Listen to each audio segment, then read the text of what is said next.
सहना भवतु सहनौ भुनक्तु सह वीर्यं करवावहै तेजस्विनावधीतमस्तु मा विद्विषावहै।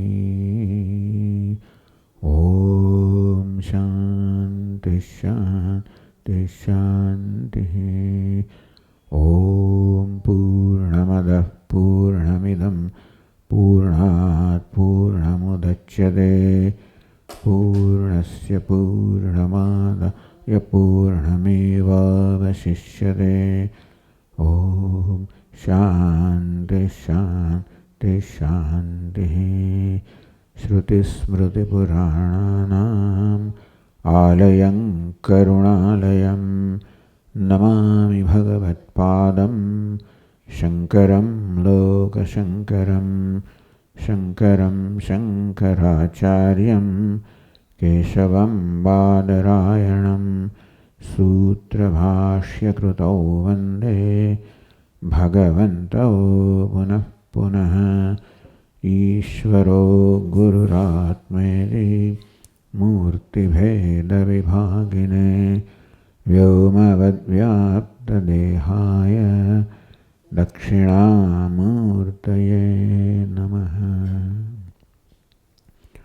ॐ वाङ्मे मनसि प्रतिष्ठिता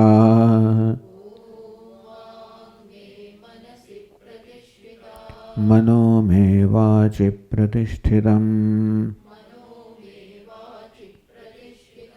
आविराविर्म एधि वेदस्य मआणीस्थः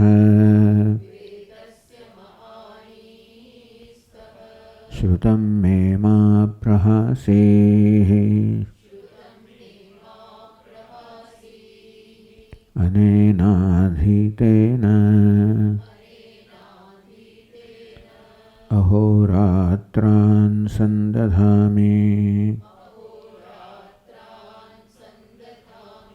ऋतं वदिष्यामि सत्यं वदिष्यामि तन्मामवतु तद्वक्तारमवतु अवतु माम् अवतु भक्तारमवतु भक्तारम्।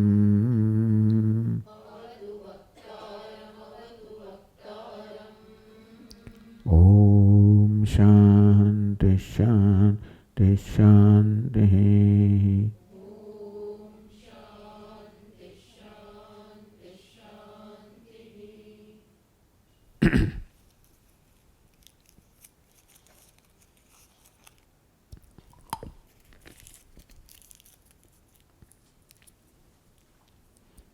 આપણે બ્રહ્મસૂત્રમાં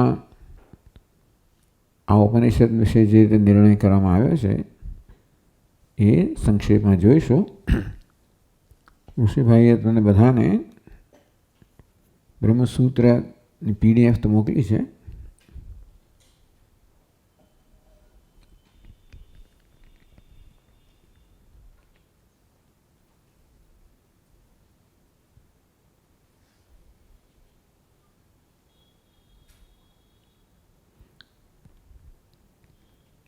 એમાં 169 પાનું 28 સૂત્ર પ્રાણ તથાનુગમાત. એમાં એટલે એ પછી એની પછી સૂત્ર છે ન વક્તુ આત્મોપદેશાયતિ ચેત.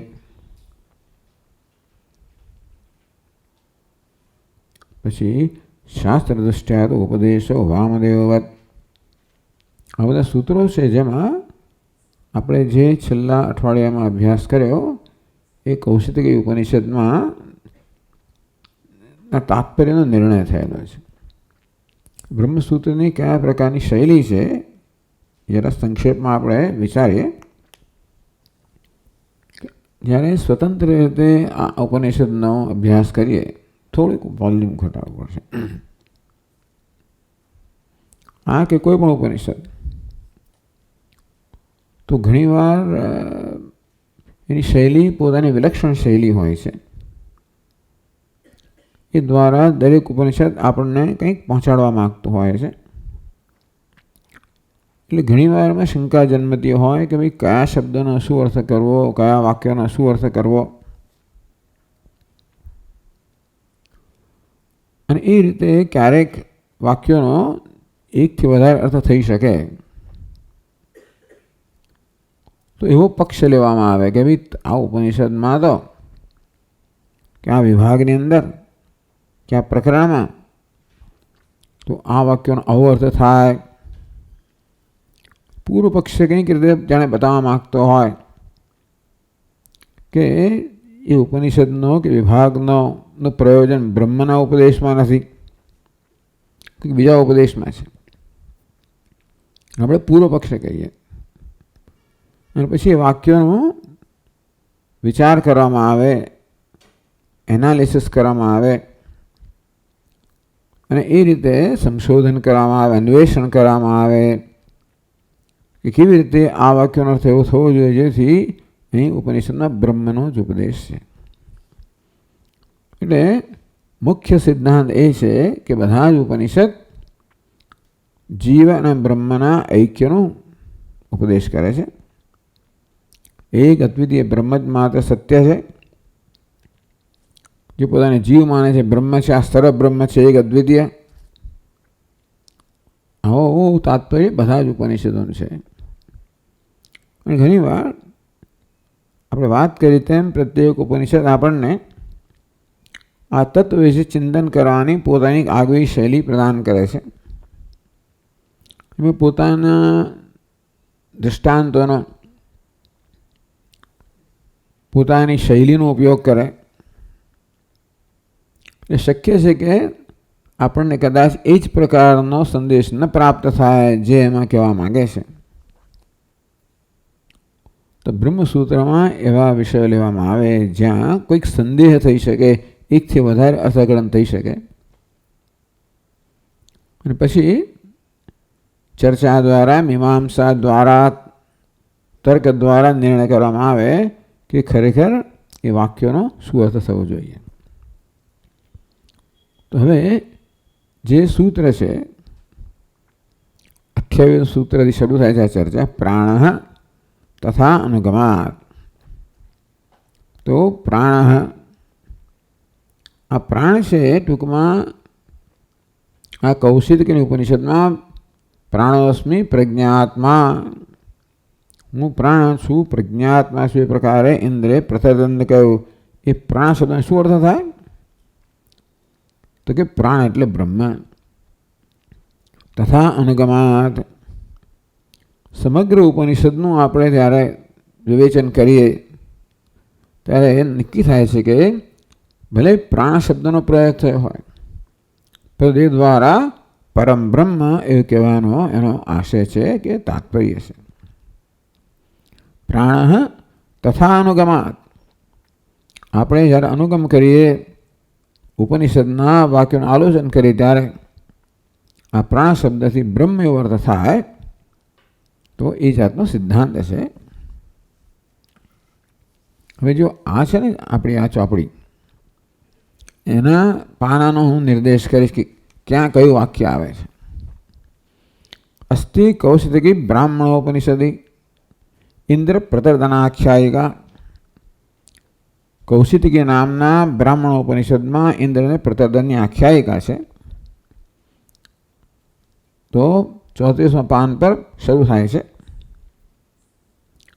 પહેલી જ કંડિકામાં પ્રતર્દનો હવૈ દૈવો દાસી ઇન્દ્રસ્ય પ્રિયમ ધામ ઉપજગામા યુદ્ધેન ચ પૌરુષેણ ચ ઇતિ આરભ્ય આમનાતા.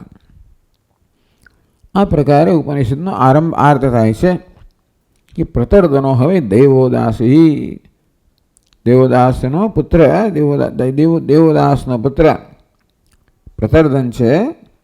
ઇન્દ્રસ્ય પ્રિયમ ધામ ઉપજગામા, કે દેવદાસનો પુત્ર ઇન્દ્ર છે, અરે પ્રતર્દન છે, ઇન્દ્રના પ્રિય ધામ અર્થાત સ્વર્ગમાં ગયો. યુદ્ધેન ચ પૌરુષેણ છે, શેના માટે? તો કે પોતાની યુદ્ધ કળાથી અને પૌરુષની કળાથી એ દેવતાઓના પક્ષે યુદ્ધ કરીને એમણે અસુરો પર વિજય પ્રાપ્ત કરવા મદદ કરી. એ પ્રકારની આખ્યાયિકા છે. તસ્યામ શ્રૂયતે, આ ઉપનિષદમાં આ પ્રકારે શ્રૂયતે આપણે જોઈએ છીએ. તો ઇન્દ્ર કહે છે, સહોવાચ પ્રાણોસ્મિ પ્રજ્ઞાત્મા તમ મામ આયુરમૃતમ ઇતિ ઉપાસ્વ. ક્યાં છે? બીજા પાન પર.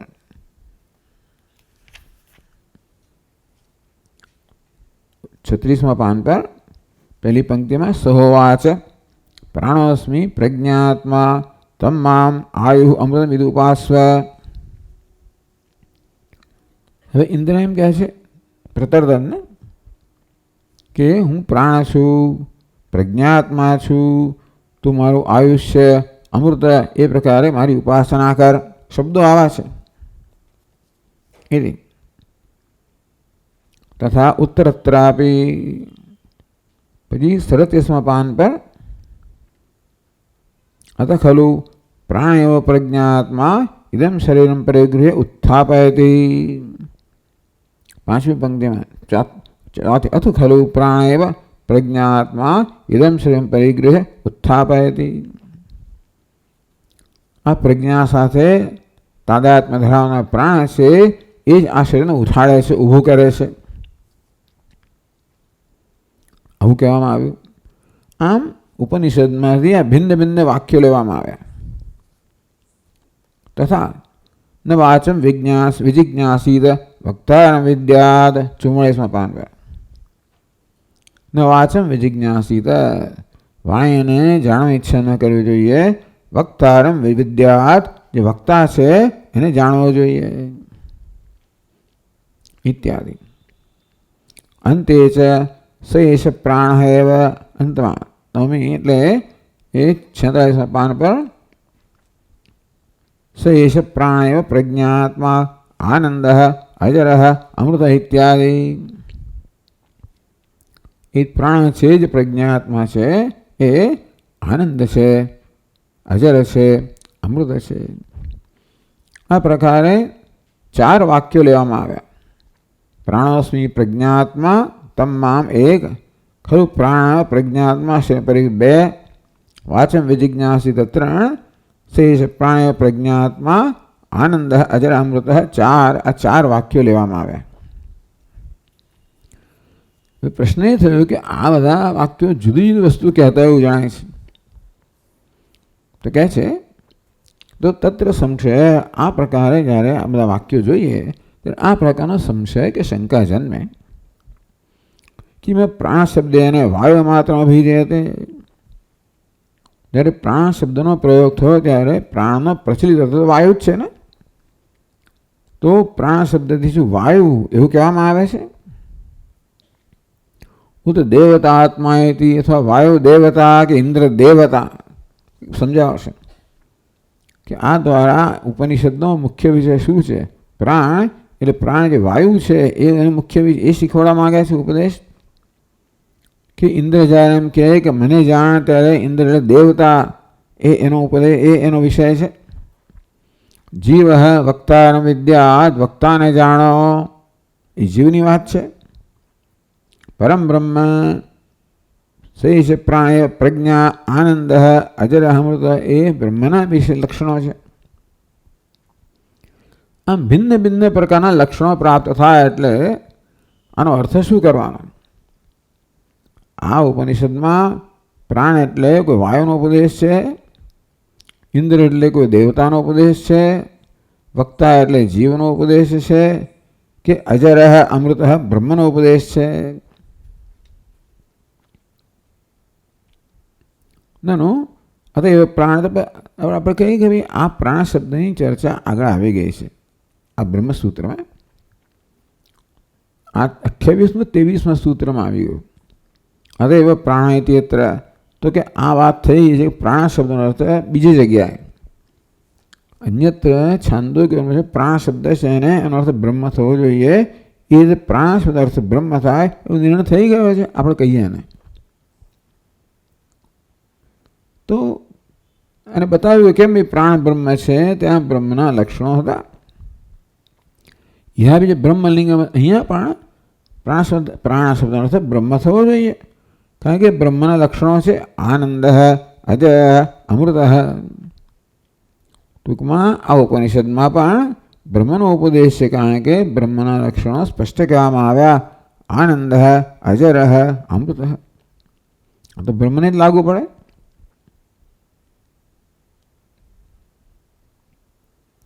कथम पुनः संशय संभवति. एक बार प्राण शब्दनो अर्थ ब्रह्म थायो निर्णय આગળ થઈ ગયો છે, તો અહીં પ્રાણ આવ્યો એટલે બ્રહ્મ થવો જોઈએ, તો વળી પાસે કેમ સંશય ઉભો કરો છો? આપણે પૂછીએ ને. તો પેલો જે કહે છે અનેક લિંગ દર્શનાત, એ બ્રહ્મ કહે છે કે ભાઈ અહીંયા આગળ તમે આગળ પ્રાણ એટલે બ્રહ્મ નિર્ણય કર્યો છે બીજા સંદર્ભમાં, પણ આ ઉપનિષદ સંદર્ભમાં અનેક લિંગ છે, એટલે કે અનેક બધા ચિહ્નો છે, જેથી આપણે ભિન્ન ભિન્ન પ્રકારના નિર્ણય પર આવી શકીએ. આ ઉપનિષદ શાનો ઉપદેશ કરવા માંગે છે? એ કહે છે ન કેવલ અહીં બ્રહ્મલિંગ ઉપલબ્ધતે, તમારી વાત સાચી છે, આનંદ અજર અમૃત એ બ્રહ્મનું લક્ષણ છે, એટલે અહીંયા બ્રહ્મનો ઉપદેશ છે એવું કહી શકાય. સંતિ ઇતરલિંગાની આપી, પરંતુ બીજા પણ ચિહ્નો છે. જો મામ એવ વિજાની, ઇન્દ્ર શું કહે છે? મામ એવ વિજાની, તું મને જાણ. એ તો શરૂઆતમાં જ કહ્યું. મામ એવ વિજાની, વળી કહે 34મા પાન પર 6ઠ્ઠી પંક્તિમાં ઇન્દ્રે કહ્યું તું મને જ જાણ. એટલે ઇન્દ્રને જાણવાની વાત થઈ. એટલે ઇન્દ્રસ્ય વચનમ, આમ ઇન્દ્ર જ્યારે એમ કહે કે તું મને જાણ, ત્યારે ઇન્દ્ર તો દેવતા છે. એ બધું લાગે છે કે આમાં ઇન્દ્રરૂપી દેવતાની વાત થઈ રહી છે. પછી કહ્યું ઇદમ શરીરમ પરિગ્રહ ઉત્થાપ્ય, હવે કહેવામાં આવ્યું કે ભાઈ આ દેહને પછી તમારે ભૂલી નહીં જવાનું. 37મા પાન પર કહેવામાં આવ્યું ઇદમ શરીરમ પરિગ્રહ ઉત્થાપયતિ, આ દેહનો ઊભો કરે છે. એ તો પ્રાણ ઊભો કરે છે, એટલે પ્રાણ શબ્દથી પ્રાણવાયુ હોય એવું જણાય છે. વાચમ વિજિજ્ઞાસીત વક્તારમ વિદ્યાત, બે વાણીને જાણવાની ઈચ્છા ન કરવી જોઈએ, વક્તાને જાણવો જોઈએ. એ તો જીવની વાત થઈ. અને અજર આનંદ અજર અમૃત એ બ્રહ્મની વાત થઈ. ટૂંકમાં આ આને લિંગ કહેવાય. ટૂંકમાં આ બધા શબ્દોના પ્રયોગથી એવું લાગે છે કે ક્યાંક પ્રાણનો અર્થ વાયુ કરવામાં આવે, ક્યાંક એનો અર્થ ઇન્દ્ર દેવતા કરવામાં આવે, ક્યાંક એનો અર્થ જીવાત્મા કરવામાં આવે, ક્યાંક એનો અર્થ બ્રહ્મમાં કરવામાં આવે. ટૂંકમાં આવા બધા લિંગ કહેવાય. ટૂંકમાં આ વર્ણન પરથી આ ભિન્ન ભિન્ન આ બધા તત્વોનો નિર્દેશ થતો લાગે છે. એટલા માટે અમે નિર્ણય કરી શકતા નથી કે અહીં શાનો ઉપદેશ છે. અતઃ ઉપપન્ન સંશય, એટલા માટે અમારો સંશય છે ને એ તર્કયુક્ત છે, વ્યવસ્થિત છે. તત્ર પ્રસિદ્ધે, તો તમે તો ચાલો તમારો શું નિર્ણય? પૂર્વ પક્ષને પૂછીએ ભાઈ તમારો શું નિર્ણય? તત્ર પ્રસિદ્ધે વાયુ પ્રાણેથી પ્રાપ્ત. પેલો પૂર્વ પક્ષી ભાઈ પ્રાણ એટલે વાયુ પ્રસિદ્ધ છે. તો પ્રાણ શબ્દનું ઉચ્ચારણ કરવામાં આવે અને આપણે શ્રવણ કરીએ ત્યારે આપણા મનમાં કયો અર્થ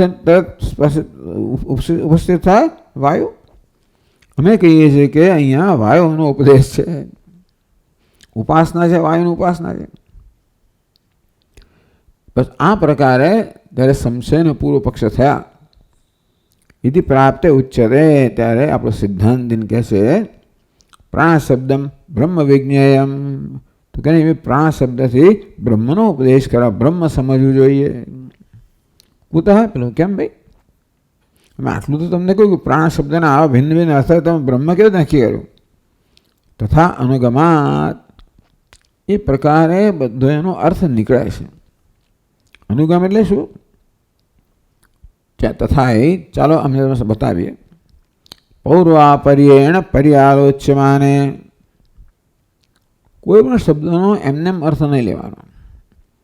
પૌર્વા પર્યેન પર્યાલોચ્યમાને, પહેલાં શું કહ્યું છે પછી શું કહ્યું છે એ પ્રકારે પૂર્વા પર સંબંધથી કોઈ શબ્દનો કે વાક્યનો અર્થ કરવો. માત્ર વાક્ય કે શબ્દ લઈને અર્થ નહીં કરવાનો, પણ પહેલાં ને પછી શું કહ્યું છે એના સંદર્ભમાં અર્થ કરવાનો. પદાર્થાનામ સન્વયો બ્રહ્મ પ્રતિપાદન પર બોલો એમ કહીએ તો તમે જે બધા વાક્યો કહ્યા ને એ બધા વાક્યોનો તો બ્રહ્મ જ થાય એ બતાવવું પડે. આમ નવું એક વાક્ય લઈએ તો લાગે ભાઈ ઇન્દ્ર દેવતાની વાત થઈ રહી છે. બીજું નવું વાક્ય લે એમ લાગે આ પ્રાણ વાયુની વાત થઈ રહી છે. ત્રીજું નવું વાક્ય લઈએ તો લાગે આ જીવની વાત થઈ રહી છે. ચોથું વાક્ય લઈએ તો લાગે બ્રહ્મની વાત થઈ છે. માત્ર આવી રીતે તમે અલગ અલગ વાક્યો લઈને અર્થ કરો નહીં. સમગ્ર ભગવદ્ ગીતામાં ભગવાન કે ભાઈ અશેષ હું જે કહ્યું આખો ઉપદેશ તું તારે એનું અનુલોચન કર, વિમર્શ કર, પછી નિર્ણય પર આવ. આ બધાને આપણે સાંકળ્યા પછી નિર્ણય કરવો જોઈએ કે આ ઉપનિષદમાં શું શીખવાડવા, શું ઉપદેશ કરવા માગે છે. તો ચાલો તમે શા પર નિર્ણય કરો છો? ઉપક્રમ એટલે પ્રારંભ. ઉપક્રમે વરમ વૃણીશ્વર. કયા પાન પર? 36મા પાન પર, પહેલા જ 34મા પાન પર. તો ત્રીજી પંક્તિ સહોવાચ પ્રતદન નહીં પહેલા ઇન્દ્રોવાચ પ્રતદનમ વરમ તે દદાનીતિ. તો ઇન્દ્રએ કહ્યું હું તને વરદાન આપું છું, તારા પૌરુષથી વગેરેથી વીર્યથી પ્રસન્ન થયેલો વરદાન આપું છું. ત્યારે પેલું ડાપણ શું કહે છે? સહોવાચ પ્રતદન ત્વમેવ મે વૃણીશ્વર યમ તો મનુષ્યાય હિતતમ મન્યસે. મહારાજ આપ જ નક્કી કરીને મને આપો. વર એટલે શું? શ્રેષ્ઠ. શ્રેષ્ઠ એટલે હિતતમ, અર્થાત જે મનુષ્ય માટે સૌથી વધારે હિતકારી હોય તે. હું તો અલ્પ બુદ્ધિનો છું, નક્કી કરી શકતો નથી, પણ આપ તો દેવતા છો, સર્વજ્ઞ છો, માટે આપ જ નિર્ણય કરો કે મારા માટે શું શ્રેષ્ઠ હિત કરનારો છે એ પ્રકાર મને આપો. એટલે કહેશે કે વરમ વૃણીશ્વતિ ઇન્દ્રેણ ઉક્ત પ્રતદન પરમ પુરુષાર્થમ વરમ ઉપચિક્ષેપ. એને સીધું ફેંક્યું સામે. ઇન્દ્રએ કહ્યું કે તું વરદાન માંગ, ત્યારે પેલા પાછું ફેંક્યું. ત્વમેવ મે વૃણીશ્વર યમ તો મનુષ્યાય હિતતમ મન્યસે. આપ જ નક્કી કરો કે મનુષ્ય માટે સૌથી હિત કરનાર શું છે એ પ્રકાર એ હોય તે આપ મને આપો. એટલે ઇન્દ્ર બિચારો પછી તો એમાં આવી ગયો, બાઇન્ડ કહેવાય, એટલે ધર્મ સંકટમાં આવ્યો. હવે તો પોતાનું વચન પાળવું જ પડે. એટલે બ્રહ્મ વિદ્યા એ જ હિતતમ છે. એટલે હિતતમ શું કોને કહેવાય? તો કહે છે તસ્મૈ હિતતમત્વેન ઉપદિશ્યમાન પ્રાણ કથમ પરમાત્મન સ્યાત. હિતતમ તો હંમેશા પરમાત્મા જ છે. તો ભલે પ્રાણ શબ્દનો પ્રયોગ થયો હોય, પરંતુ એના જ્ઞાનથી આપણું શ્રેષ્ઠ હિત ક્યારે સદાય? જો પ્રાણ પરમાત્મા હોય તો. એક વસ્તુ કે પ્રાણ શબ્દનો અર્થ બ્રહ્મ થવો જોઈએ, પરમાત્મા થવું જોઈએ, કારણ કે તો જ એના જ્ઞાનથી મોક્ષ પ્રાપ્ત થાય, તો આપણું સર્વશ્રેષ્ઠ હિત સદાય. અન્યત્ર પરમાત્મા જ્ઞાનાત હિતમાં પ્રાપ્તિ. તમે પ્રાણ વાયુની ઉપાસના કરો, ઇન્દ્ર દેવતાની ઉપાસના કરો, અને જીવાત્માને જાણો તો તમને મોક્ષ પ્રાપ્ત ના થાય. તમે શા પરથી કહો છો કે ભાઈ મોક્ષ નથી પ્રાપ્ત થાય? કોણે કહ્યું? તમેવ વિદિત્વા અતિમૃત્યુમેતિ નાન્ય પંથા વિદ્યતે અયનાય ઇત્યાદિ શ્રુતિભ્ય. એ પરમાત્માને જાણ્યા પછી જ મૃત્યુનું અતિક્રમણ કરી શકાય, અમર બની જવાય, મુક્ત બની જવાય. એ સિવાય બીજો કોઈ માર્ગ નથી. મોક્ષ માટે પરમાત્માના જ્ઞાન સિવાય કોઈ માર્ગ નથી, એવું નક્કી થયેલું છે. એ માટે આ પ્રાણ શબ્દ પરમાત્મા હોવો જોઈએ, બીજો ન હોવો જોઈએ. પછી આગળ તથા સયો મામ વેદ. હવે એ જ 34મા પાન પર છેલ્લે લગભગ કહેવામાં આવે છે, એ કંડિકામાં છેલ્લેથી ત્રીજી પંક્તિમાં સયો મામ વિજાનીય આ કે સયો મામ વેદ ન વૈ તસ્ય કેન ચ કર્મણા લોકો મીયતે નસ્તેન કર્મણા લોકો મીયતે ન માતૃવદેન ન પિતૃવદેન નસ્તેન ન ભ્રૂણહત્યા. ઇન્દ્ર શું કહે છે? સયો મામ વિજાનીયાત, જે મને જાણે છે તો મને જાણવાથી શું પરિણામ આવે? ન કેન ચ કર્મણા લોકો મીયતે, એ ગમે તે ઘોર કર્મ કરતા પણ એનો ધ્યેયથી છૂત થતો નથી. અરે માતૃવત પિતૃવત એવું ગમે તેવું ઘોર કર્મ કરતા પણ એને વાળ પણ વાંકો થતો નથી, એના મુખ પરનો તે જરાય પણ વિલય પામતું નથી. અર્થાત આ જ્ઞાન મુક્ત થઈ ગયો, કશી વસ્તુ પછી એને એમાંથી છૂત કરી શકતી નથી. એ પણ શું બતાવે છે કે આ બ્રહ્મનું જ્ઞાન હોય તો જ આ શક્ય છે કે ગમે તે, કારણ કે બ્રહ્મના જ્ઞાન એટલે અકર્તા આત્માનું જ્ઞાન. એટલે આપણને કર્મ કરતો દેખાય પણ પોતાની દૃષ્ટિએ કંઈ કર્મ કરતો નથી. એટલે આપણે માનીએ કે આ ઘોર કર્મ કરે છે, પોતાની દૃષ્ટિએ નથી કરતો. એટલા માટે કર્મનું કોઈ અસર ના થાય. નહીંતર પાપ કર્મથી પરિણામ આવવું જોઈએ, એવું કોઈ પરિણામ એને આવતું નથી. એ તો પ્રસન્ન જ રહેશે. ઇત્યાદિ બ્રહ્મ પરિગ્રહે ઘટતે. આ જે વાક્ય કહ્યું એ પણ મામ એટલે મને, એ મામનો અર્થ બ્રહ્મ હોય, મને એનો અર્થ બ્રહ્મ હોય તો બ્રહ્મને જાણવાથી આ પરિણામ આવે, ઇન્દ્રરૂપી દેવતાને જાણવાથી નહીં. મને જાણવાથી આ પ્રકારે કર્મની અસરથી મુક્ત થઈ જાય. એ મને બ્રહ્મ હોવું જોઈએ. ઇન્દ્ર દેવતા ભલે મને કઈ હોય, ઇન્દ્ર બ્રહ્મથી બ્રહ્મની દ્રષ્ટિબિંદુ કહે છે. ભગવાન ગીતાની અંદર હું એ શબ્દનો પ્રયોગ કરે ત્યારે એ શ્રી કૃષ્ણ નહીં પણ પરમાત્મા કે પરમ બ્રહ્મ. આપ શા પરથી કહો છો? બ્રહ્મ જ્ઞાનથી બધા કર્મની અસરથી મુક્ત થઈ જાય એવું ક્યાં કહ્યું છે? તો કહે છે બ્રહ્મ વિજ્ઞાને નહીં સર્વકર્મક્ષય પ્રસિદ્ધ.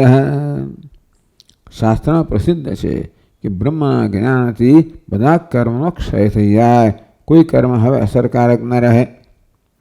ક્યાં કહ્યું છે? ક્ષીયંદે ચાસ્ય કર્માણી તસ્મિન દૃષ્ટે પરાવરે. મુંડકોપનિષદમાં એ પરનવર એ જીવને ઈશ્વરના ઐક્યને પરમબ્રહ્મને જાણે અને બધા કર્મો ક્ષીણ થઈ ગયા છે. ઇન્દ્ર કહે છે મારા બધા કર્મો ક્ષીણ થઈ ગયા છે, નથી કે ઇન્દ્ર બ્રહ્મ દ્રષ્ટિથી બોલી રહ્યા છે.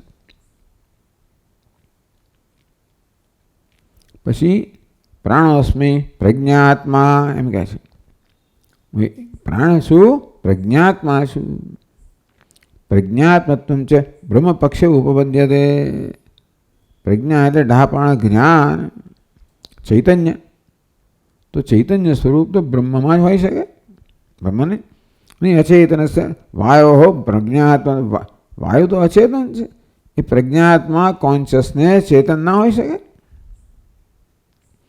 તથા ઉપસંહારેપી, ઉપસંહારમાં નવમી કંડિકામાં આનંદ અજર અમૃતિ આનંદત્વાદીની એ કહ્યું ને, આનંદ અજર અમૃત.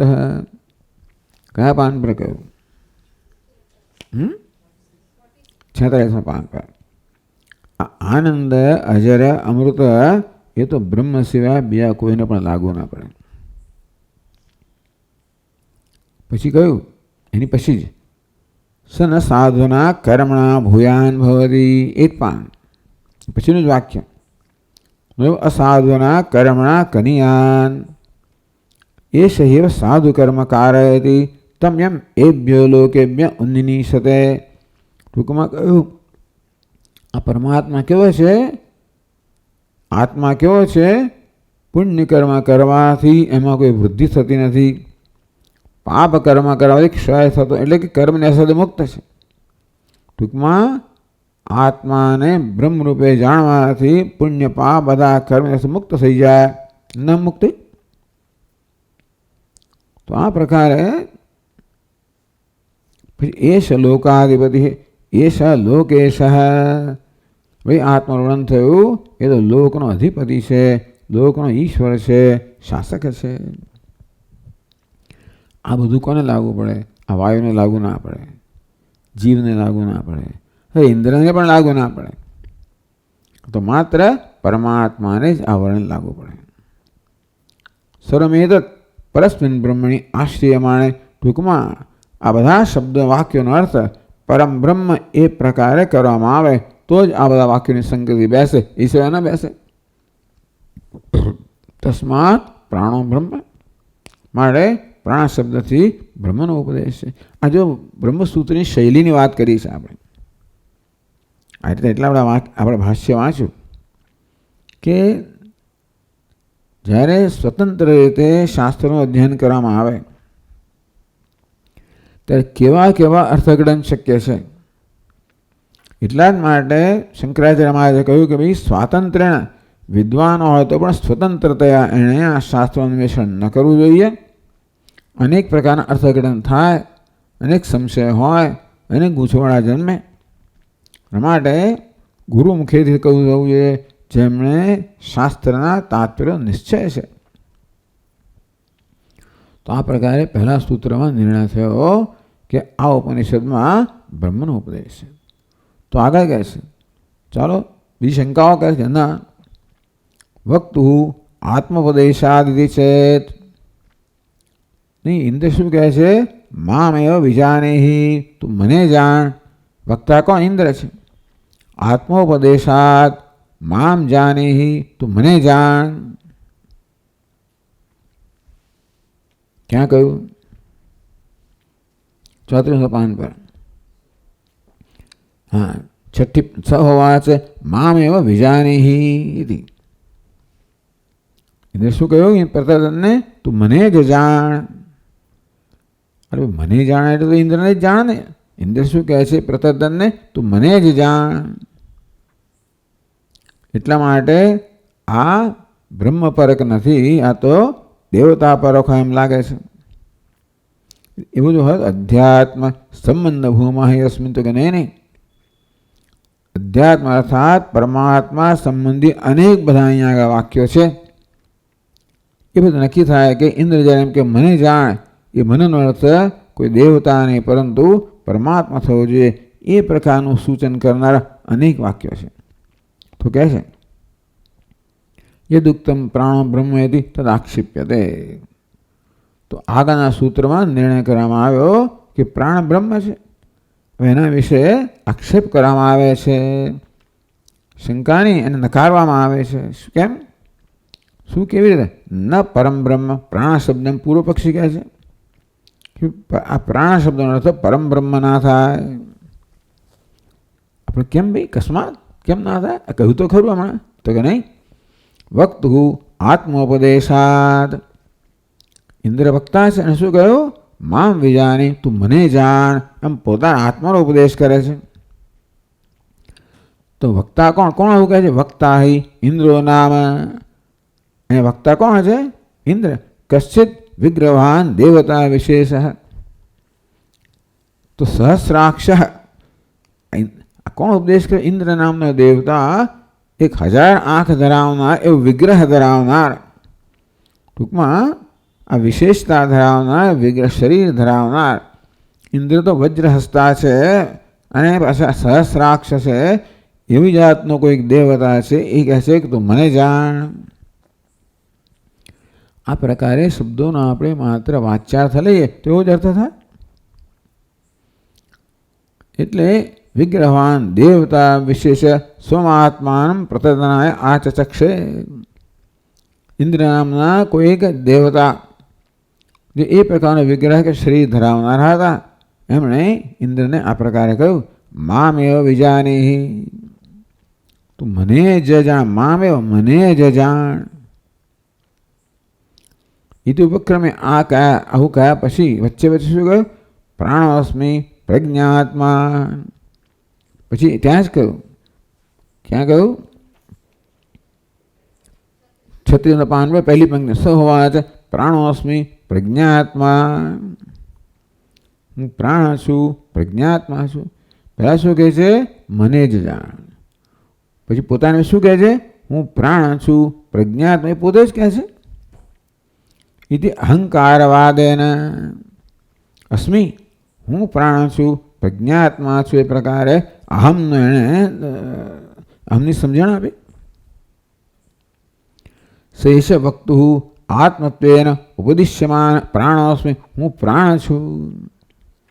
એમ પ્રાણમાં અહમભાવ થયો ને, આ પ્રકારે વક્તા ઇન્દ્ર છે એના આત્મા તરીકે જેનો ઉપદેશ થયો એ પ્રાણ જે છે એ બ્રહ્મ કેમ હોઈ શકે?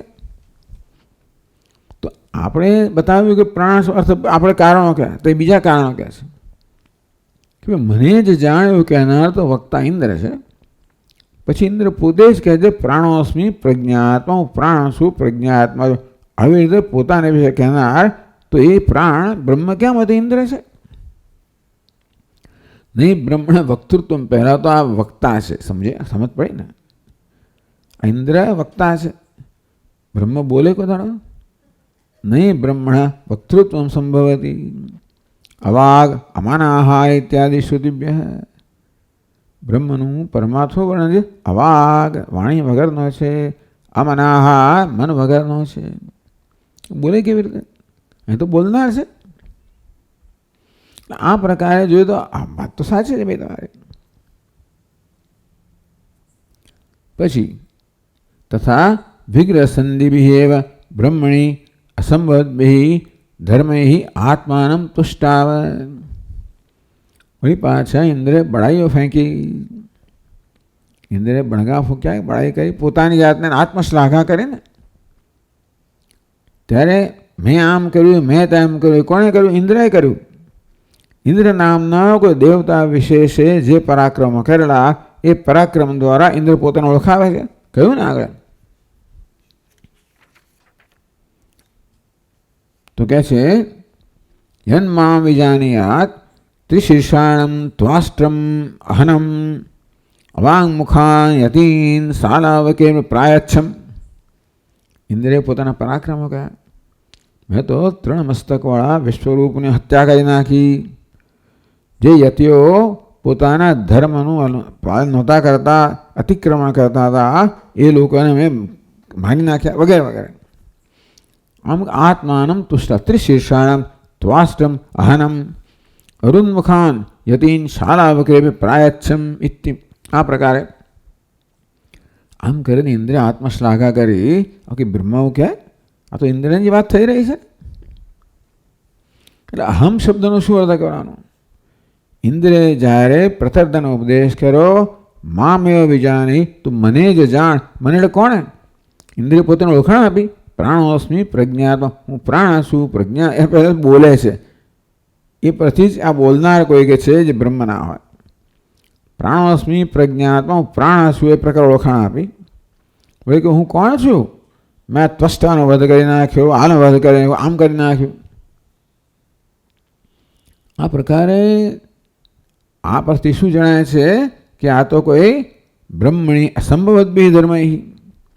આ બધા ધર્મો કે બ્રહ્મ કોઈનો વધ કરે વગેરે એ અસંભવિત નથી.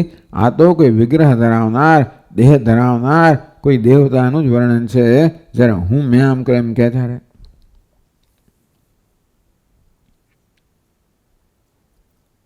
વળી પ્રાણોસ્મી, ઇન્દ્ર કે હું પ્રાણ છું. તો બરોબર લાગે છે ઇન્દ્રના કિસ્સામાં. કેમ? પ્રાણત્વમ છે ઇન્દ્રસ્ય બલવત્વાદ ઉપપદ્યતે. પ્રાણ એટલે વાયુ. વાયુ બળવાન છે, ઇન્દ્ર પણ બળનો દેવતા છે. તેથી જ્યારે પ્રાણોસ્મી કહે ત્યારે પોતાની બળવાન પણ બતાવે છે. એટલે પણ ઇન્દ્રનો હું અર્થ પ્રાણ થવો જોઈએ, વાયુ થવો જોઈએ. પ્રાણો ભાઈ બલમિતિ વિજ્ઞાયતે. ખરેખર દશમાં બળ છે ને પ્રાણને કારણે છે. અને માટે જ્યારે ઇન્દ્રે આ પ્રકારે પોતાનું વર્ણન કર્યું ત્યારે ત્યાં ઇન્દ્ર એટલે બળવાન, પોતાના બળનું વર્ણન કર્યું. અને તેથી ત્યાં પ્રાણનો અર્થ પ્રાણ, બળવાન, હું પ્રાણ છું એટલે બળવાન છું કહ્યું. કારણ કે ઇન્દ્ર બળનો દેવતા છે. બસ ઇન્દ્રો દેવતા પ્રસિદ્ધા. દેવતા શબ્દ સ્ત્રીલિંગ છે એટલે ઇન્દ્ર બળવાન, બળના દેવતા છે, જાણીતું છે. યા છે કાચિત બલકૃત ઇન્દ્ર કર્મા એવ તદિધિ વદંતી. લોકો ક્યારે પણ કોઈ એકદમ બળ જેમાં જેવું કામ કરે ઇન્દ્ર કર્મ, અને ઇન્દ્ર જેવું કામ કર્યું એટલે ઇન્દ્રનો શબ્દ બળ કરવામાં આવે છે વ્યવહારની અંદર. પણ પ્રાણોસ્મી પ્રજ્ઞાત્મા એમ કહ્યું. પ્રજ્ઞાત્વત્વમપી અપ્રતિહત જ્ઞાનત્વા દેવતાત્મા સંભવતી. પ્રજ્ઞા એટલે જ્ઞાન. જ્ઞાન તો દેવતા દેવતાઓ સર્વજ્ઞ હોય છે, માટે આ દેવતાનું જ્ઞાન છે ને કોઈ વિઘ્ન ના નાખે અપ્રત્યહ. માટે હું પ્રજ્ઞાત્મક છે દ્વારા પણ આવું આમ જ્ઞાન ધરાવનાર દેવતા ઇન્દ્ર હોય એ જાતનો ત્યાં આગળ નિર્દેશ છે. અપતિજ્ઞાના દેવતા એથી વદંતી, લોકો કહે છે કે ભાઈ આ દેવતા સર્વજ્ઞ હોય છે, એમના જ્ઞાનને કોઈ વિઘ્ન નથી હોતું, અવરોધ નથી હોતો. નિશ્ચિત છે એવમ દેવતા તો ઉપદેશ. તો અમે તમને કહ્યું એ તો ખરું કે નહીં કે હિત તમામ ઇન્દ્રે વર આપ્યું. વર કોને કહેવાય? જેનાથી મનુષ્ય, મને પહેલાં એમ કહ્યું કે જે મનુષ્ય હિતતમ હોય એમાં તમે કહો. તો આવા જ્ઞાનથી હિતતમ કેમ થાય ભાઈ? એટલે એક પકડો તો પછી બીજું છૂટી જાય. આ ઇન્દ્ર શબ્દ, આ પ્રાણનો અર્થ ઇન્દ્ર એવો કરો અથવા દેવતા એવો અર્થ કરો તો પછી દેવતાને જાણવાથી મોક્ષ પ્રાપ્ત થાય, આપણું સર્વશ્રેષ્ઠ હિત થાય તો ના બની શકે. તો કે છે એનો બીજો અર્થ કરો કે હિતતમ એટલે નિશ્ચિત. ટૂંકમાં આ બધા વાક્યોથી નિશ્ચિત થાય છે કે હું શબ્દથી ઇન્દ્ર આ દેવતા વિશેષની જ વાત કરી રહ્યા છે. તો પછી હિતતમત્વાદિ વચનાની યથાસંભવમ તદ વિષયાણી એવ યોજયિતવ્યાની. હિતતમનો અર્થ બીજો કરવાનો, મોક્ષ નહીં કરવાનો. આ બધા વાક્યોનો અર્થ સરખો કરવો હોય તો પેલાનો અર્થ પછી એ રીતે કરવો પડે. પેલાનો અર્થ મોક્ષ કરો તો આ બધા વાક્યો બદલવા, તો એનો અર્થ બદલવો પડતો. મચડવું ક્યાંક ને મચડવું પડશે. હિતતમ અર્થનો શબ્દનો અર્થ મોક્ષ કરો તો એના હિતતમ તો પરમાત્માના જ્ઞાનથી થાય, તો બધા વાક્યોને બ્રહ્મ થાય. તો આ બધા વાક્યો બેસે નહીં. આ વાક્ય બેસાડીએ તો હિતતમનો અર્થ પછી પરમાત્માનું જ્ઞાન ના થાય. તો એને તમે સરખાઈ રીતે યોજો, એની યોજના કરો. હિતતમ એટલે શું? તસ્માદ વક્તુ ઇન્દ્રસ્ય, એટલે આ વાક્યોને અમે મહત્વ આપીએ તો પછી આ જ્ઞાનની મોક્ષની તો ઉપાસના છે, એટલે કે સાપેક્ષ મોક્ષ પ્રાપ્ત થાય. તસ્માદ વક્તુ ઇન્દ્રસ્ય આત્મોપદેશાત ન પ્રાણો બ્રહ્મેતિ આક્ષિપ્ય. તેથી આ બીજા વાક્યો લઈને જ્યારે આ પ્રકારે વિચાર કરવામાં આવે ત્યારે અને પાછા ઇન્દ્ર કહે છે મામેવ વિજાનહિ, તો મને જાણ. ઇન્દ્ર આત્માને પોતાને જાણવાનો ઉપદેશ કરે છે. અને એ તો ઇન્દ્ર એટલા બધા વાક્યોથી નક્કી થાય છે કે ઇન્દ્ર એટલા દેવતા, પ્રજ્ઞા એટલે જ્ઞાનવાન, ઇન્દ્ર એટલે બળવાન. આ બધા વાક્યોનો અર્થ થાય છે. માટે અહીંયા આગળ ઇન્દ્ર, હું એટલે ઇન્દ્ર દેવતા, એની ઉપાસનાની વાત છે એવું નક્કી થાય છે. ઇતિ ન પ્રાણો બ્રહ્મ ઇતિ. આગળના સૂત્રમાં તમે નિર્ણય કર્યો કે પ્રાણો બ્રહ્મ, તો કે નહીં. આ બધા વાક્યોથી નક્કી થાય છે કે પ્રાણ બ્રહ્મ ના હોઈ શકે. એ આક્ષેપ્ય, આ પ્રકારે આક્ષેપ કર્યો. આક્ષેપ કર્યો એટલે નકાર્યો આપણા નિર્ણયને. પછી સમાધિ હતે, તેનું સમાધાન કરવામાં આવે. ટૂંકમાં આપણે કહીએ એટલે પહેલાં પ્રશ્ન કરે, એ કરે એટલે સમાધાન, પછી બીજો પ્રશ્ન જન્મે, વળી પાછું સમાધાન. એમ કરતાં કરતાં જે સંભવિત પ્રશ્ન હોય એક પછી એક ઉપસ્થિત કરવામાં આવે, બધું સમાધાન થાય, ત્યારે નિર્ણય પર આવી શકીએ. એટલે એક વાર તો નિર્ણય પર આવ્યા કે તસ્માત પ્રાણો બ્રહ્મ, પછી એના અનેક બીજા પ્રશ્નો ઉપસ્થિત કર્યા, તો સમાધાન કરું. આ બધા વાક્યોનો અર્થ શું કરવાનો? પછી આ બધા વાક્યો છે અને છતાં આપણે પ્રાણ બ્રહ્મ છે કઈ રીતે? તો કહે છે અધ્યાત્મ સંબંધ ભૂમા યસ્મિનિધિ. આ સૂત્ર કે આ ઉપનિષદની અંદર અધ્યાત્મનો નિર્દેશ કરનારા અનેક બધા વાક્યો છે. એક બે નહીં, તમે તો એકાદ બે વાક્યો કયા, અનેક વાક્યો છે જે બ્રહ્મનો નિર્દેશ કરનારા છે. શું અધ્યાત્મ સંબંધ? આ સૂત્રમાં લખ્યું અધ્યાત્મ સંબંધ એટલે શું? પ્રત્યેગાત્મ સંબંધ. અધ્યાત્મ કહો, પ્રત્યેગાત્મા કહો, બ્રહ્મ કહો. તેનો તસ્ય ભૂમા, ભૂમાનો અર્થ બ્રહ્મની ભૂમા એટલે બાહુલ્યમ. અસ્મિન અધ્યાય ઉપલબ્ધતે. આ અધ્યાયમાં એટલે કે આ ઉપનિષદનો ત્રીજો અધ્યાય છે. એ અધ્યાયમાં આ પ્રકારે અધ્યાત્મ કહો, આત્મા કહો, બ્રહ્મ કહો, એ બ્રહ્મનો નિર્દેશ કરનારા ઘણા બધા લક્ષણ ચિહ્નો પ્રાપ્ત થાય છે. તો જો હવે વાંચો આગળ. યાવદ્ધિ અસ્મિન શરીરે પ્રાણો વસતિ તાવત આયુઃ ઇતિ.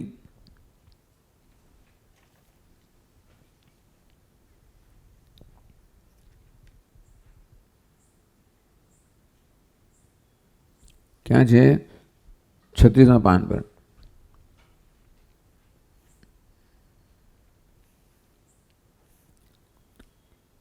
બીજી પંક્તિ. યાવદ્ધિ અસ્મિન શરીરે પ્રાણો વસતિ તાવત આયુઃ. પ્રાણને આયુષ્ય કહેવામાં આવે. કેમ? કારણ કે જ્યાં સુધી આ દેહમાં પ્રાણ નિવાસ કરે છે ત્યાં સુધી આયુષ્ય છે. ઇતિ પ્રાણસ્ય પ્રજ્ઞાત્મનઃ પ્રત્યગભૂતસ્ય આયુષ્ય પ્રદાન ઉપસંહારો સ્વાતંત્ર્યમ દર્શયતિ. ટૂંકમાં આયુષ્ય પ્રદાન કરવું એ પ્રારંભમાં ઉપસંહારમાં કે પ્રાણ છે આયુષ્ય પ્રદાન કરવા સ્વતંત્ર છે. એ પ્રાણ જો અચેતન હોય તો આયુષ્ય પ્રદાન ના કરી શકે, પરમાત્મા જ કરી શકે. ન દેવતા વિશેષસ્ય પરાચીનસ્ય. એના માટે આ કોઈ દેવતા વિશે પાછળ જન્મેલો દેવતા હોય ને એ આ ન કરી શકે, પરમાત્મા જ કરી શકે. તથા અસ્તિત્વે ચ પ્રાણાનામ નિશ્રેયસમિતિ. પ્રાણાનામ નિશ્રેયસમ એવું કહેવામાં આવ્યું કે આ પ્રાણ બધા નિશ્રેયસ છે, કલ્યાણ સ્વરૂપ છે, મોક્ષ છે. તો એ અધ્યાત્મમેવ ઇન્દ્રિયાશ્રમ પ્રાણમ દર્શયતિ. પ્રાણ નિશ્રેયસ ક્યારે હોય? એ આત્મ સ્વરૂપ હોય ત્યારે જ, નહીં તો ના હોય. ફરી તથા પ્રાણ એવ પ્રજ્ઞાત્મા ઇદમ શરીર પરિગ્રહ ઉત્થાપયતિ. ત્રીજા ફકરામાં પ્રાણ જે પ્રજ્ઞાત્મા છે એ જ આપણે ચર્ચા કરી કે ભાઈ માણસ સૂતેલો હોય, પડેલો હોય તો એને કોણ ઊભો કરે? પ્રાણ ઊભો કરે. હવે ક્યારેક સૂતેલો અને પ્રાણ ચાલતો હોય ત્યારે ઊભો ન થાય કારણ કે એનો ભાન ના હોય તો પ્રજ્ઞા, તો પ્રાણ અને પ્રજ્ઞા બંને હોય તો એને ઊભો કરે છે. ન વાચમ વિજિજ્ઞાસિત વક્તારમ વિદ્યાત. તમે વાણીને જાણો ઈચ્છા ન કરો, વક્તાને જાણો એમ કરીને. તદ્યથા રથસ્યરેષુ નેમિ અર્પિતા ના ભવ. આ સવારે જોયું આપણે કે કેવી રીતે સંસાર ચક્રને આ રથચક્ર સાથે સરખાવ્યું. જેવી રીતે રથની નેમી છે એ અરા સાથે જોડાયેલી છે, અરા નાભી સાથે જોડાયેલા છે. તેવી રીતે ભૂત માત્ર વિષયો છે એ પ્રજ્ઞા ઇન્દ્રિયો સાથે જોડાયેલી છે, ઇન્દ્રિયો પ્રાણ સાથે જોડાયેલી છે. તેથી એ પ્રાણ એવ પ્રજ્ઞાત્મા આનંદ અજર અમૃત. થોડું પ્રાણ પણ આત્મા સાથે જોડાયેલો છે. એના માટે આ બધું ક્યાં? સમગ્ર જગત ક્યાં જોડાયેલું છે? શેના પર અધ્યારોપિત છે? પ્રજ્ઞાત્મા આનંદ અજર અમૃત. ઇતિ વિષેન્દ્રિય વ્યવહાર અનભિભૂતમ પ્રત્યેગામે ઉપસંહરતિ. આ બધો સંસાર છે. કયો સંસાર? વિષયો, ઇન્દ્રિયો, પ્રાણ. આ સમગ્ર સંસાર કોના પર અધ્યારોપિત છે? આત્મા પર, જે આ સંસારી પર છે. તો પ્રજ્ઞા વિષયેન્દ્રિય વ્યવહાર અનભિભૂતમ. વિષયની ઇન્દ્રિયોના વ્યવહારથી કોઈ રીતે જેને અસર થતી નથી એવા આત્મા પર અધ્યારોપિત છે. એ દ્વારા આ સર્વ અધિષ્ઠાનરૂપ પરમાત્માનો ઉપદેશ કરવામાં આવ્યો. સમય આત્મા એથી વિદ્યાત. છેલ્લે કહેવામાં આવ્યું એ મારો આત્મા છે એ પ્રકારે તું જાણ. કોણ? બ્રહ્મ. ઇતિ ચ ઉપસંહાર પ્રત્યેગાત્મ પરિગ્રહે સાધુ. આ પ્રકારે આ બધા વાક્યો જે છે એ પ્રત્યેગાત્મા કહો, ચૈતન્ય કહો, બ્રહ્મ કહો, એ પ્રકાર અર્થ કરવામાં આવે તો જ આ બધા વાક્યો જે છે સાધુ, તો જ એમાં યથાર્થ અર્થ થાય, નહીં તો ન થાય. ન પરાચીન પરિગ્રહે. કોઈ પછી આવેલા દેવદેવ અર્થ કરીએ તો આ બધા વાક્યો ત્યાં આગળ ગોઠવાય નહીં, સમન્વય ના થાય. તમે ક્યાં જોયું કે ભાઈ આત્મા બ્રહ્મ? અયમાત્મા બ્રહ્મ સર્વાનુભૂતિ. બૃહદારણ્યક ઉપનિષદ કહ્યું કે આત્મા બ્રહ્મ છે, સર્વ અનુભવ કરનાર છે. એટલે શ્રુત્યંતરમ. આ પ્રકારે આત્માને બ્રહ્મ કહેવામાં આવ્યું. સર્વ અનુભવ કરનાર એટલે કે બધાને પ્રકાશિત કરનાર કહેવામાં આવ્યો. એ જ પ્રકારનું અર્થઘટન અહીં થાય છે. અને તેથી અહીંયા આગળ પણ આ પ્રાણ, પ્રજ્ઞા, આત્મા બધાનો અર્થ શું થાય? બ્રહ્મ જ થાય. તસ્માત અધ્યાત્મ સંબંધ બાહુલ્યાત બ્રહ્મોપદેશ એમ ન દેવતાત્મોપદેશ. માટે આત્મા એના ગુણો કે લક્ષણો છે એનું બાહુલ્ય છે અહીંયા વર્ણનમાં માટે આનો આ આખા ઉપનિષદનો તાત્પર્ય બ્રહ્મમાં છે, કોઈ ઇન્દ્રરૂપી દેવતા વિશેષમાં નથી. તો પછી કથમ તરી વક્તુ ઇન્દ્ર કહે છે મામ એવો બીજાની, એટલે મને જાણ, એવું કેમ કહ્યું? તો કહે શાસ્ત્ર દૃષ્ટ્યા તો ઉપદેશ વામદેવવત. ઇન્દ્ર જ્યારે એમ કહે કે મને જાણ, ત્યારે ઇન્દ્રની દ્રષ્ટિ ક્યાં છે? ઇન્દ્રની દ્રષ્ટિએ શાસ્ત્ર દૃષ્ટ્યા, ઇન્દ્ર કઈ દ્રષ્ટિથી મામ એટલે કે હું એ મને જાણ, એ મને એટલે કઈ દ્રષ્ટિથી કહે છે? દેહની દ્રષ્ટિથી, દેવતાની દ્રષ્ટિથી, કે મામ એટલે બ્રહ્મ, તો મને જાણ એ મને શું અર્થ કરવાનો? શાસ્ત્ર દૃષ્ટ્યા, એ શાસ્ત્ર દૃષ્ટિથી ઇન્દ્ર હું એ શબ્દનો પ્રયોગ કરે છે. વામદેવવત, વામદેવ ઋષિ થઈ ગયા, બ્રહ્મજ્ઞાની હતા, એમણે અહમ શબ્દનો પ્રયોગ બ્રહ્મના અર્થમાં કરેલો છે. તો કહે છે ઇન્દ્રો નામ દેવતાત્મા સ્વમાત્માનમ પરમાત્મત્વેન અહમેવ પરમણવેદી આશેણ દર્શેણ યથાશાસ્ત્રમ પશ્ચન ઉપદિશતિ સ્મ. ઇન્દ્રો નામ દેવતા, ઇન્દ્ર તો દેવતાનું નામ છે. પછી એ ઇન્દ્ર કેવા દેવતા છે? જે આત્માને, જે બ્રહ્મજ્ઞાની છે. સ્વમાત્માનમ પરમાત્મત્વેન, પોતાના આત્માને પરમાત્મા, અહમ પરમ બ્રહ્મ, પરમ બ્રહ્મ છે પ્રકારે આત્માને પરમાત્મા જાણનારા દેવતા છે. આ શાસ્ત્ર દૃષ્ટિયા, શાસ્ત્ર દૃષ્ટિ આર્ષેણ દર્શન, એના આ ઋષિઓનું દર્શન કહો, શાસ્ત્રનું દર્શન કહો, એ દર્શન ઇન્દ્રનું છે. એ દર્શન એ દ્રષ્ટિથી કહે અહમ, મને એવો શબ્દ વાપરે છે. આપણે કહીએ એમ નહીં. ઇન્દ્ર તો પોતાને બ્રહ્મ રૂપે જાણે છે, એટલે મને જાણો એટલે બ્રહ્મને જાણો એ પ્રકારે કહે છે. યથાશાસ્ત્રમ પશ્ચન ઉપદિશતિ. ઇન્દ્ર જ્યારે આ પ્રકાર ઉપદેશ કરી રહ્યો છે ત્યારે પણ એની દ્રષ્ટિ ક્યાં છે? મને એ શબ્દો સર્વનામ પ્રયોગમાં શાસ્ત્ર દૃષ્ટિ છે. શાસ્ત્ર કહે છે કે આત્મા બ્રહ્મ છે, એ દ્રષ્ટિ ઇન્દ્ર કહે છે કે મને જાણ, એ બ્રહ્મને જાણ. મામેવ વિજાનહિતિ. આવું બીજી કોઈ જગ્યાએ જોયું તમે? જ્યાં કોઈ કહે કે મને હું, એ હુંનો અર્થ બ્રહ્મ થાય, એવું કોઈ વ્યક્તિએ કહ્યું તમે સાંભળ્યું? તો કે હા, તદ્ધૈ તત્ પશ્યન ઋષિર વામદેવ પ્રતિપેદે અહમ મનોરભમ સૂર્યશ્ચૈતિ તદ્વત. આ પ્રકારે બૃહદારણ્યક ઉપનિષદમાં વાક્ય આવ્યું. તદ્ધૈ તત્ પશ્યન, આ પશ્યન શું છે? વર્તમાન કૃદંત છે. આ પ્રકારે પરમાત્માના દર્શન કરતા કરતા ઋષિ વામદેહ પ્રતિપેદે અહમ મનુ અભવમ સૂર્યશ્ચ. તો વામદેવ ઋષિએ કહ્યું હું મનુ બની ગયો, સૂર્ય બની ગયો, હું સર્વાત્મા છું. આમ સર્વાત્માનું દર્શન કરતા કરતા ઋષિ વામદેવ અહમ શબ્દનો પ્રયોગ કરે, એટલે અહમ એટલે સર્વાત્મા. આ તો દેવતા છે, પેલા ઋષિ છે. તદ યો દેવાનામ પ્રત્યબુદ્ધ સેવ તદ. એટલે આ જ્ઞાન છે એ માત્ર મનુષ્ય પૂરતું મર્યાદિત નથી. મનુષ્યોમાં, ઋષિઓમાં, દેવતામાં જે કોઈને જ્ઞાન થાય હું બ્રહ્મ છું, એ પણ સર્વ બની જાય. અર્થાત આ જ્ઞાન બધાને થઈ શકે. તો બ્રહ્મ જ્ઞાન જેને છે એ સર્વ બની જાય, સર્વાત્મા બની જાય. ઇતિ શ્રુતે યત પુનરુક્તમ મામે વિજાનહિ. વળી પાછું ઇન્દ્રએ કહ્યું કે મામ એવ વિજાન, મને જ જાણ. એ દુક્તવા એમ કહીને પછી ઇન્દ્રએ આત્મશ્લાઘા કરી તો બરાબર છે. એનું શું ભાઈ તમારે કહેવાનું છે? એટલે આગળ જે બધા એમણે આ પ્રકારની દલીલો કરીને ઉત્તર તો આપણે આપવો પડે એક પછી એક. તો અમે જ્યારે કહ્યું તમને કે ઇન્દ્રએ મને જાણ એમ કરીને મારું પોતાનું વર્ણન કર્યું કે મેં તો આટલા આટલા પરાક્રમો કર્યા, એ તો ઇન્દ્ર દેવતા રૂપે કહ્યા. તો કહે છે કે યત પુનરુક્તમ, આપણે જે કહેલું, શું કહેલું? મા વિજાણી, મને જાણે, એ એક એવું કહ્યા પછી ઉકવા વિગ્રહ ધર્મ ઇન્દ્ર આત્માનમ તુષ્ટાવ. પછી ઇન્દ્રએ આત્મશ્લાઘા કરી, આત્માની સ્તુતિ કરી. કેવી રીતે? ઇન્દ્ર રૂપે, વિગ્રહ રૂપે, એટલે એ દેવતા રૂપે.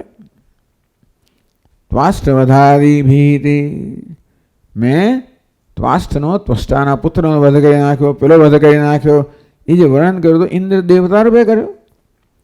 એક વાર કહે છે કે મને જ જાણ, અને પછી હું કોણ છું? મેં આટલું આટલું કર્યું એટલે આવું કરનાર મને જાણ, એવું થયું ને અર્થ. તો પછી તમે ક્યાં છે તો કહો છો કે ઇન્દ્ર બ્રહ્મ દ્રષ્ટિથી કહી રહ્યા છે. ટૂંકમાં આ જે પ્રકારનો આવો સંશય કરવામાં આવેલો એનો પરિહાર કરવો છે. તત્પરિહર્તવ્ય. તો એ પેલું કહે કે એનું શું ભાઈ? અમે આ જતા વાંધો કાઢેલો કે ઇન્દ્રએ મને જાણે કહ્યું, ભાઈ પોતાનું વર્ણન કર્યું કે મેં તો આ ત્વાષ્ટને મારી નાખ્યો, પેલું કર્યું, ફલાણું કર્યું, અને તેથી તો ઇન્દ્ર દેવતા છે. તમે બ્રહ્મ કેવી રીતે કહી શકો? અથા ઇન્દ્ર પોતાના બ્રહ્મ જાણીને કહ્યું શું કહેવાય? ઇન્દ્ર પોતાને ઇન્દ્ર જાણીને જ કહે છે કે મેં આટલું આટલું કર્યું. અત્ર ઉચ્ચતે, એનો આ ઉત્તર છે.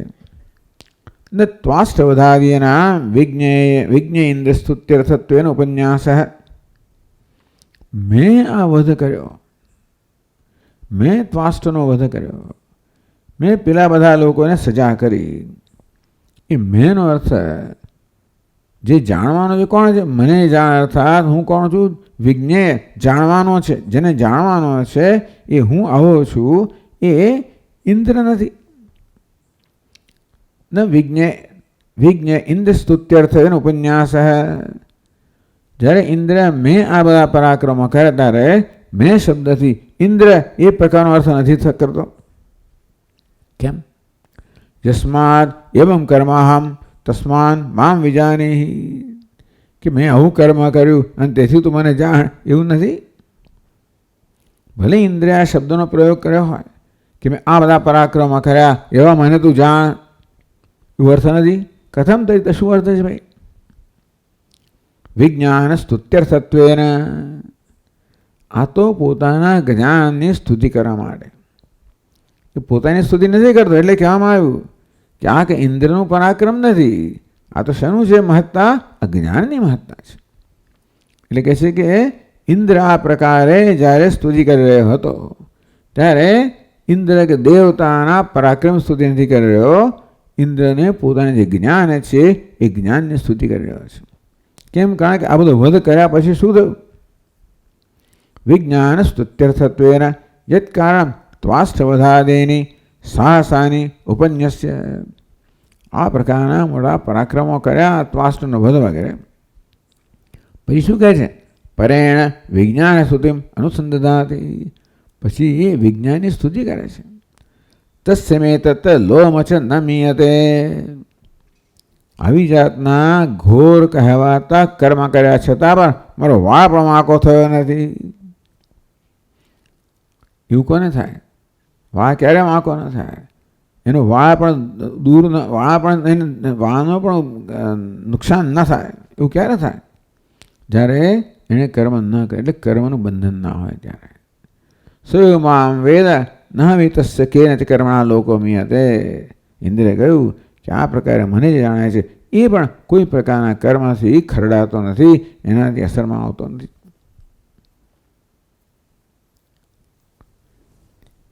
ઇત્યાદિના.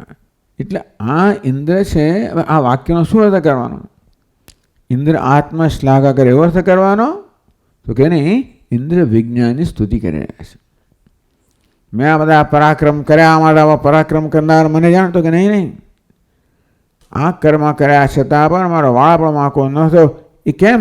જે પ્રકારનું જ્ઞાન હું ધરાવું છું એ જ્ઞાનને કારણે આ પ્રકારના કર્મ કરવા દ્વારા પણ મારો વાળ પણ વાંકો ન થયો. અને આ જ્ઞાન જે ધરાવે એનો વાળ પણ વાંકો ન થાય, માત્ર મારો જ નહીં. એમ કરીને જ્ઞાનની સ્તુતિ આ તો માત્ર બ્રહ્મ જ્ઞાનથી જ થાય.